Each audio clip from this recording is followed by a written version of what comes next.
Hi everyone, this is Nicole Wood, Wildlife Wild Gal, still live from Sleeping Bear Dunes. If you have any, yes, the awesomeness of the dune climb behind us, and trust me, that's just the start of it. It keeps going for almost 2 miles out to Lake Michigan. So I've got Dr. John V. Snow from Michigan State University. Stone. I did say Stone, right? Oh, I thought it was Snow. Oh, I thought I said Stone. Oh man. Don't listen to me. Oh, this is going to be a fun broadcast if we're starting out like this. But, so anyways, we're going to talk about social science, but just a couple like clarifying things. If you don't catch the whole broadcast, you can watch this afterwards on Periscope. You can also, I'll be uploading them probably not tonight, probably tomorrow on YouTube, and I'll also make a podcast out of it onto SoundCloud for everyone else, so that way you have ample opportunity to watch it in different formats. And if you have questions that you don't get in at this time, feel free to tweet me, and I'll get the questions to John, and we'll see if we can get the answers to those questions that you have. If you have any questions, make sure you send them on through, and we'll try to answer them live on air here. But I'm going to let John here kind of tell us what is social science, like maybe why should we care about as regular, I shouldn't say regular scientists, but those that do outdoor conservation, ecology science. Why is social science important for us? So, well, my specific interest in this, I'm going to try to frame it in the context of this bioblitz, is in the public participation angle. Who is participating in these kinds of events? I should just say as a disclaimer up front that I'm a newbie when it comes to bioblitzes. I really don't know much about the process, so I'm here today to learn how this is done, in what kinds of activities take place, and just how the process is run, so I can better understand how to help design public participation kinds of programs that might better serve the surrounding communities and so on. Now, my background is in anthropology, and people tend to think of anthropologists as stones and bones and grass skirts, and I'm not that kind of anthropologist. I specialize in using ethnographic research techniques to try to identify marginalized or disenfranchised segments of the population that might not otherwise have the access to participating in these kinds of events. And if we can understand better who's not participating, we can design outreach efforts to try to better reach those populations. So we see bioblitzes as a subset or a type of a broader citizen science effort. And to the best of my knowledge, and I also have to say that I'm just coming up to speed in the citizen science realm as well.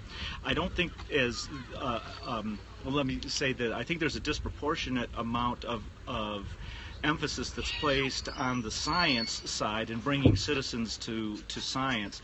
I would like to take a scientific approach to understanding the citizenry that is participating in these kinds of events as a means of building a demographic profile that we could compare, say, to the demographic profile of surrounding community or communities, and use that as a means of identifying who's here, and more importantly, who's not here, and to try to develop culturally sensitive ways of bringing in underserved populations into this mix. So this is a very first preliminary step for me, although I'm surrounded by experts here who are handling the the specifics of the bioblitz itself, and I'm learning from them. So right now I feel like I'm the student, and I shouldn't be talking to people here. I should be doing more listening than talking. Yeah, I think that's one big thing with all the SciComm folks that we have on here, is learning how to do outreach. Like, we want to be able to figure out who that community is of people and how do we target them, and that's what you're doing, is helping to teach us how we need to formulate our outreach to be able to hit them, because it's so much of, we want the public to be able to see all the awesome science we're doing, but I think sometimes as scientists we don't know the ways to be able to engage with the public. And so with having social scientists like you're going to help inform us ways of either doing things like periscopes here or doing bioblitzes, other different ways that like are the most effective ways and what populations we're actually hitting. Right. Yeah, I see it as a two-way street where through the bioblitz and through citizen science in general, the idea is to bring citizens together to better understand how science works in their backyard at national parks and so on, but also to use social scientific techniques to better understand the citizenry as well. So it's really a two-way street, and so my interest is much more on the people side, and so we'll see how it goes. This is just a first step in trying to build a better, again, culturally sensitive kind of evaluative process to our bioblitzes here that are run by Cerulean, and also to recognize that we believe that the different communities bring a measure of what we'll call local knowledge or cultural knowledge, and that their knowledge or their understanding of the environment around us it can help us understand how better to conduct the science as well. So it really is about an outreach effort, and my personal interest is with the underserved populations and how we could better engage them on their terms and in procedures that are familiar and comfortable to them. Yeah, because I feel like, and by the way, if you have any questions here for John, feel free to send them on in.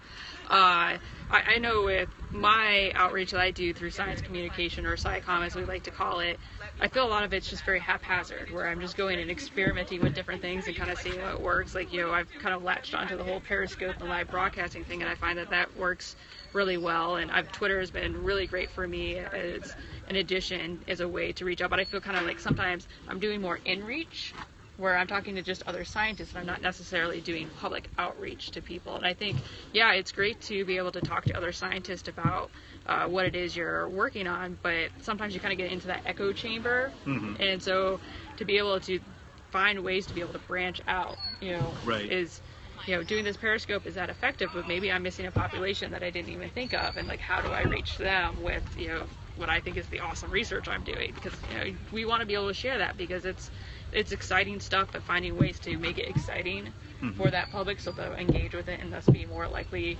to, take, a stake in it and be more supportive of that research as it goes on. Because I think sometimes, at least on our end, we kind of feel like maybe the public sees what we do as kind of like this, mystery box of things. We just put everything in, we pull out, and we have, hey, here's this published paper, and they don't necessarily see it, and you can help us reach them and be able to see that. And it's not just with the general public either. We can also think about communities in terms of the disciplines that are represented by the experts that participate in these events as well. And so what's one of the great things about the Cerulean Center, I think, is its mix of natural scientists, biological scientists, social scientists, and engineers and technologists, and more that I haven't mentioned here today. So it's a grand attempt to try to keep communication going, and recognizing that the greater the diversity of the knowledge bases that we pull from, I think the more robust our understanding will be in the long term. Well, it doesn't look like we have any questions coming in right now, so is there anything that we've kind of missed that you want to cover? It's because everyone says, who cares? You know what's going to happen is they're all going to watch it afterwards and be like, oh, yes, social science. We actually really do need that. Let's start paying attention to that, and that's when all the questions are going to come in. Maybe they'll contact the other John Stone at Michigan State. That is true. Yes. It could happen. So, all right, with that, I'm going to say thank you to John for joining us, and if you didn't catch all of this, Make sure that you can watch it either on Periscope, you can catch it later on YouTube or SoundCloud when I get it uploaded as well. Just a quick plug, in a few minutes here we're going to be talking to Brian Allen about birds, and we all know people like birds out there, so all you ornithology geeks out there, tune in just a few minutes and we'll have that live broadcast coming up. Other than that, if you've never been out here to Sleeping Bear Dunes, come out and enjoy it. It's absolutely beautiful. The Cerulean Center has done a really good job with this bioblitz, and hopefully it's something that's going to continue to grow from here. So we'll see you all in a few minutes, and until then, have a good one. Don't poke the bear.